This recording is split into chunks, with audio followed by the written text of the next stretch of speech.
નમસ્તે. આજે જૂનાગઢ જિલ્લા પંચાયતની સામાન્ય સભા હતી, એટલે કે જિલ્લા પંચાયતના તમામ સભ્યો, જૂનાગઢ જિલ્લાના સૌ ધારાસભ્યો, જિલ્લા વિકાસ અધિકારી અને જિલ્લા પંચાયતના પ્રમુખ, આટલા લોકોની મીટિંગ હતી, જેના અધ્યક્ષ જિલ્લા પંચાયતના પ્રમુખ હોય છે. આજે ધારાસભ્ય ચૂંટાયા પછી પહેલી વખત હું આ જિલ્લા પંચાયતની સામાન્ય સભાના સભ્ય તરીકે મેં આજે આ બેઠકમાં હાજરી આપી છે. આ મારી પ્રથમ બેઠક હતી. આ પ્રથમ બેઠકની અંદર કુલ 15 જેટલા એજન્ડાઓ ઉપર ચર્ચા થઈ છે જિલ્લા પંચાયતમાં, જેમાં સૌથી મહત્વની બાબત જે મારા તરફથી રજૂ કરી છે, અત્યંત ગંભીર બાબત છે, જેનું જનતાનું ધ્યાન દોરવા માંગુ છું. મનરેગા યોજના જે છે એની અંદર કરોડો રૂપિયાનો ભ્રષ્ટાચાર જૂનાગઢ જિલ્લામાં થયો છે, જે બાબતની મેં લેખિતમાં જિલ્લા વિકાસ અધિકારીને આજે સામાન્ય સભામાં ફરિયાદ કરી છે. જેમાં WBM રોડ નવી ચાવંડ થી જૂની ચાવંડમાં 16,21,000 રોડ જે છે એ બિલકુલ કામ નથી થયું અને પેમેન્ટ જમા થઈ ગયું છે, પેમેન્ટ વપરાઈ ચૂક્યું છે. જૂની ચાવંડ થી માંગનાથ પીપળી 16,21,000 રોડ જે બિલકુલ બન્યો જ નથી અને એનું પેમેન્ટ સરકારમાંથી જમા થઈ ગયું છે. નવા પીપળિયાથી મોટા હડમતિયા રોડ 18,23,000, નાની મોણપરીથી ઈશ્વરિયા ગીરનો રોડ WBM રોડ 15,80,000 રૂપિયા, નવા જાંજેસરથી જૂના જાંજેસરનો રોડ 15,43,000 રૂપિયા, નવા જાંજેસરથી જાંજનાથ મહાદેવનો રોડ 16,52,000 રૂપિયા.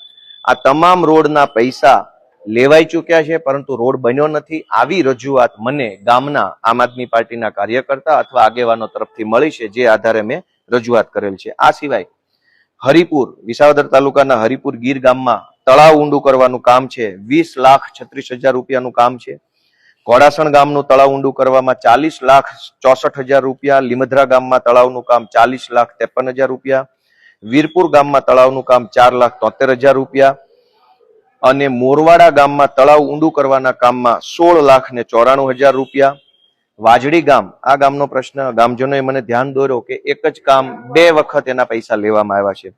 શમશાન પાસે કોઝવેનું કામ વાજડી ગામમાં એ 9,77,000 રૂપિયા અને ફરીથી એનો એ જ કોઝવે, પણ એનું નામ બદલી નાખ્યું કે કાંતિભાઈના ઘર પાસે કોઝવે રોડ, એનું કામ 3,59,000 રૂપિયા.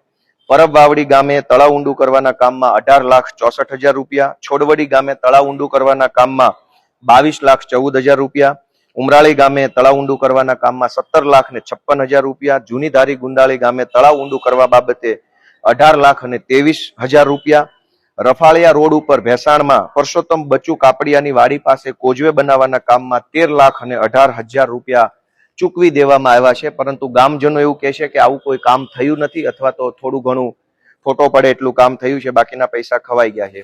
અમૃત સરોવર બનાવવાની જે યોજના છે સરકારની, એમાં ખાંભા ગામમાં 8,03,000 રૂપિયા, લીલિયા ગામમાં 6,09,000 રૂપિયા, નાની મોણપરી ગામમાં 3,32,000 રૂપિયા, શોભાવડલા ગામમાં 2,80,000 રૂપિયા અને ગળથ ગામમાં 5,06,000 રૂપિયા અમૃત સરોવર નામની યોજનામાંથી પેવર બ્લોક નાખવાના ફળવાયા છે. ગામજનોનું એવું કહેવું છે કે બિલકુલ નથી પેવર બ્લોક નખાયા, અથવા તો થોડાક નખાયા છે, અથવા તો નબળી ક્વોલિટીના નખાયા છે. ઘંટિયાણ ગામથી સીસી રોડ જે બન્યો છે, એ સીસી રોડ 33,35,000 રૂપિયામાં બન્યો છે. ગામજનોનું એવું કહેવું છે કે આ રોડ હજુ તો અડધો બન્યો છે, ત્યાં તૂટી પણ ગયો છે. 33 લાખ રૂપિયામાં બનેલો રોડ જે છે એ તૂટી ગયો છે. પીરવડ ગામે રમતગમતનું ગ્રાઉન્ડ બનાવવા સરકારમાંથી 5,56,000 રૂપિયા સેન્કશન થયા છે, પરંતુ ગામજનોનું એવું કહેવું છે કે માટી નાખી અને આ કામમાં ભ્રષ્ટાચાર કરવામાં આવ્યો છે. આ તો ખાલી જે ગામમાંથી મને માહિતી મળી ગામજનો તરફથી કે અમારા ગામમાં કામ નથી થયું, બહુ સિલેક્ટેડ 12-15 કામોની જ યાદી છે. માત્ર 12-15 કામોમાં તે આ આંકડો કરોડો ઉપર જાય છે. જો આખા જૂનાગઢ જિલ્લાના મનરેગા યોજનાના કામોની જો યાદી મળે તો ભ્રષ્ટાચાર કઈ હદે થાય છે એ જાણવા મળે. આ બાબતે મેં જિલ્લા વિકાસ અધિકારી અને જિલ્લા પ્રમુખશ્રીને આજની આ બેઠકમાં મેં રજૂઆત કરી છે. આ સિવાય એક મહત્વની બાબત છે કે સ્ટેમ્પ ડ્યુટીની ગ્રાન્ટમાં ફેરફાર કરવા બાબત, એટલે કે કોઈ એક જિલ્લાની અંદર જેટલા પણ સ્ટેમ્પ લેવામાં આવે છે, જમીનોની ખરીદ વેચાણ વારસાઈની અંદર લોકો સ્ટેમ્પ ડ્યુટી ભરતા હોય છે. એ જે સ્ટેમ્પ ડ્યુટી સરકારમાં જાય છે, તે સ્ટેમ્પ ડ્યુટીના કેટલાક ટકા રૂપિયા જે છે એ જિલ્લા પંચાયતને ખર્ચ માટે આપવામાં આવે છે. આ ખર્ચના સ્ટેમ્પ ડ્યુટીના ગ્રાન્ટના કામોમાંથી અનેક પ્રકારની સરકારી યોજનાઓમાંથી રોડ, રસ્તા, ગટર, પાણી બનતું હોય છે.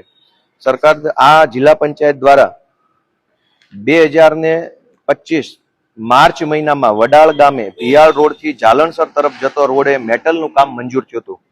માર્ચ 2025માં કામ મંજૂર થયું, આજ દિવસ સુધી કામ કરવામાં ન આવ્યું અને આજની આ સાધારણ સભામાં વડાલ ગામે ભિયાલ રોડથી જાલણસર તરફ જતા રોડનું કામ બદલી નાખ્યું અને કેન્સલ કરી અને માળિયા હાટીના તાલુકાના ભંડુરી ગામે 3 બોર બનાવવાનું કામ મંજૂર કરી નાખ્યું. 4 લાખ રૂપિયામાં 3 બોર બનાવવાનું કામ મંજૂર કર્યું, જે બાબતે મેં વાંધો લીધો છે.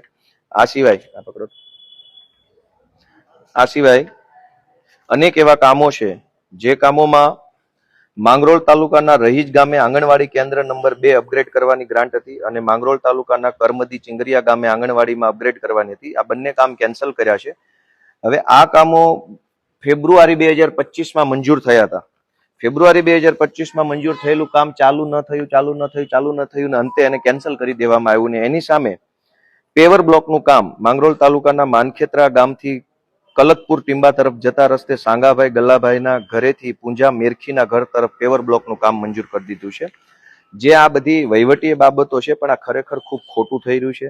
આવી રીતે ન હોવું જોઈએ એ બાબતે મેં રજૂઆત કરી છે.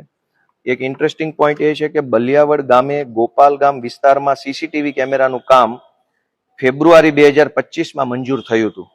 આ કામને આજે કેન્સલ કરી અને એની જગ્યાએ માળિયા હાટીના તાલુકાના લાઠોદરા ગામે વોકળા ઉપર પૂર સંરક્ષણ દિવાલનું કામ મંજૂર કરવામાં આવ્યું. ભાજપની બહુમતી છે તો એ ધારે કરી શકે છે. ઈવનગર ગામે ગ્રામ પંચાયત વિસ્તારમાં સીસીટીવી કેમેરાનું કામ મંજૂર થયું હતું, એને આજે કેન્સલ કરી અને માળિયા હાટીના તાલુકાના પાણીદ્રા ગામે પૂર સંરક્ષણ દિવાલનું કામ મંજૂર કરવામાં આવ્યું છે. આ સિવાય એક મહત્વના મુદ્દા ઉપર મેં મારો સામાન્ય સભામાં વિરોધ ઉઠાવ્યો છે. એ બાબતનો વિરોધ છે કે આ બહુ જનતાએ જાણવા જેવો વિષય છે.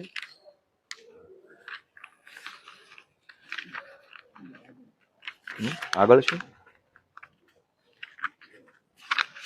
સામાન્ય સભાની અંદર સામાન્ય રીતે ચૂંટાયેલા નેતાઓ શું કરતા હોય છે એ આમ જનતાને ક્યારેય કોઈ કહેતા નથી, કેમ કે બધાની ભાગ બટાઈ સરખા અંશે ગોઠવાઈ ગઈ હોય છે. એજન્સીઓમાં ભાગ હોય છે ને બધી જગ્યાએ, પણ મારે એવું કઈ કરવાનું નથી. એક ઇન્ટરેસ્ટિંગ વાત આજની સભામાં એ છે કે ભેસાણ તાલુકાના ગળથ ગામે નદીના સામા કાંઠેથી સ્મશાન સુધી પૂર સંરક્ષણ દિવાલનું કામ બનાવવાનું સરકારી કામ 3 તારીખ ફેબ્રુઆરી મહિનો 2023માં જિલ્લા પંચાયત દ્વારા મંજૂર થયું. ફેબ્રુઆરી 2023માં ભેસાણ તાલુકાના ગળથ ગામે પૂર સંરક્ષણનું કામ મંજૂર થયું. એ સિવાય ભેસાણ તાલુકાના ગળથ ગામે કાંતિબદાના ઘરથી ઢોળવા તરફ જતા રસ્તા પર પૂર સંરક્ષણ દિવાલનું કામ પણ 2023ના ફેબ્રુઆરી મહિનામાં મંજૂર થયું. આ 2 કામો ફેબ્રુઆરી 2023માં મંજૂર થયા. એ બંને કામો આજ દિવસ સુધી ચાલુ જ ન થયા. કોઈ સરકારી પ્રોસેસ ન થઈ, કામ મંજૂર થઈ ગયા પણ આજ દિવસ સુધી કંઈ કામ ન થયા. આજે આ જુલાઈ 2025ની સામાન્ય સભામાં આ બંને કામો કેન્સલ કરી દીધા કે ભાઈ હવે તો આ કામો થતા નથી. અને એની સામે ભેસાણ તાલુકાના ગળથ ગામે નાથાભાઈના ઘરથી મનસુખભાઈના ઘર સુધી પેવર બ્લોકનું કામ સામે મંજૂર કરી નાખ્યું અને મોરવાડા જતા રસ્તે વોકળે કોઝવે કમ ધાબીનું કામ ભેસાણ તાલુકામાં મંજૂર કર્યું. જે કામ 2023માં મંજૂર કરવામાં આવ્યા છે એ 2025 સુધી ચાલુ નહીં કરવા પાછળનો ઈરાદો શું છે, શા માટે ચાલુ નથી, ત્યાં આ બધા પ્રશ્નો મેં પૂછતા મને કોઈ બહુ સંતોષકારક જવાબ મળેલ નથી. એક સારી બાબત એ થઈ છે આજની આ મીટિંગની અંદર કે ભેસાણ તાલુકાના રાણપુર ગામે જે શૌચાલયની ટાંકી જે છે સાફ કરતી વખતે 2 સફાઈ કામદારોના દુઃખદ મૃત્યુ થયા હતા. એ બંને સફાઈ કામદારોને સરકાર તરફથી 30 લાખનું વળતર મળવા પાત્ર છે. જિલ્લા પંચાયત દ્વારા 60 લાખ રૂપિયા મંજૂર કરવામાં આવ્યા છે. આજે જે બંને સફાઈ કામદારશ્રીઓના મૃત્યુ થયા છે બંનેને 30 લાખની સહાય જિલ્લા પંચાયત હસ્તક સરકારશ્રી દ્વારા કરવામાં આવનાર છે. આજની આખી જે સભા છે એની અંદર અનેક પ્રકારના બીજા એક મહત્વનો વિષય એ હતો કે એજન્ડા નંબર 13 કે 2024-25ની ગ્રાન્ટમાંથી જે સરકારી કામો મંજૂર થયા છે એ સરકારી કામોની મુદ્દત વધારવા માટેનો એક ઠરાવવામાં આવ્યો હતો. સામાન્ય રીતે કોઈ પણ સરકારી કામ નિર્ણય થાય ત્યારે એની ટાઈમ ફ્રેમ નક્કી થઈ હોય કે આ કામ ક્યારે ચાલુ થશે અને ક્યારે પૂરું થશે. આમ છતાંય જે કાંઈ રાજકીય વ્યક્તિઓ કે મિલીભગત વાળા હોય છે વારંવાર સરકારી કામની મુદ્દત વધારે. જે કામ 2025માં પૂરું થવાનું હોય એનો ઠરાવ સામાન્ય સભામાં આવે કે હજુ આને 1 વર્ષની મુદત વધારી દઈએ છીએ, હજુ 1 વર્ષ મુદત. તો આજે મેં સામાન્ય સભામાં એ વાતનો સખત વાંધો નોંધાવ્યો છે કે જે કામ જે ટાઈમ ફ્રેમમાં નક્કી થયા હોય એ કામ એ સમય મર્યાદામાં પૂરા થવા જોઈએ.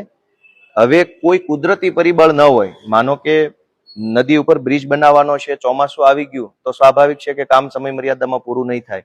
કોઈ યુદ્ધ આવી ગયું, કોઈ આંદોલન થઈ ગયું, કોઈ ધરણા રેલી થઈ ગઈ અથવા કોઈ રોગચાળો ફાટી નીકળ્યો તો સરકારી કામોની સમય મર્યાદા વધારી આપવી જોઈએ. પરંતુ આવું કંઈ કુદરતી પરિબળ ન હોય તેમ છતાંય વારંવાર મુદત વધારો લઈ એજન્સીઓ દ્વારા અને કેટલાક રાજકીય માણસો દ્વારા ભ્રષ્ટાચાર કરવાનો આ રસ્તો ગોતી કાઢ્યો છે. આજે મેં ડીડીઓ શ્રીને અને પ્રમુખશ્રીનું ધ્યાન દોર્યું છે કે કોઈ પણ સરકારી કામની મુદત વધારતા પહેલા મુદત વધારવાની જરૂર શા માટે પડી છે, કુદરતી કારણો છે કે વહીવટી કારણો છે, સરકારી તંત્રની ભૂલ છે કે એજન્સીની ભૂલ છે, એ પાકા પાયે ચેક થવું જોઈએ અને જો વ્યાજબી માત હોય તો અને તો જ મુદત વધારો મળવો જોઈએ. આ પ્રકારે આજની જુનાગઢ જિલ્લાની સામાન્ય સભામાં મેં હાજરી આપી હતી. મારી પ્રથમ સભા છે. આ મીટિંગની અંદર અમારા રાજુભાઈ બોરખતરિયા સાહેબ, અમારા પ્રવીણભાઈ રામ સાહેબ, અમારા પ્રવીણભાઈ સાહેબ મકવાણા, આ બધા વડીલોએ હાજરી આપી, મને માર્ગદર્શન પૂરું પાડ્યું છે. અને જનતાને પણ જાણવા મળે, જનતાનો હક છે કે ભાઈ તમે જેને ચૂંટણીમાં મત આપ્યા છે એ માણસ શું કરી રહ્યો છે જાણવાની બધાને હક છે. તમે ચૂંટેલા ધારાસભ્યને, સાંસદ સભ્યોને, જિલ્લા સભ્યોને, તાલુકા સભ્યને અવારનવાર ફોન કરીને પૂછતા રહેશો તો તમારા વિસ્તારમાં સારું થશે. ક્યારેય નહીં પૂછો તો બધા જ ચોર ભેગા મળી બહુમતીથી સિક્કો મારી કામ મંજૂર કરી અને ઘરે જતા રહેશે. તમે જેને મત આપો એ રૂપિયાવાળો થઈ જશે અને તમે ભિખારી થઈ જશો. જય જય ગરવી ગુજરાત.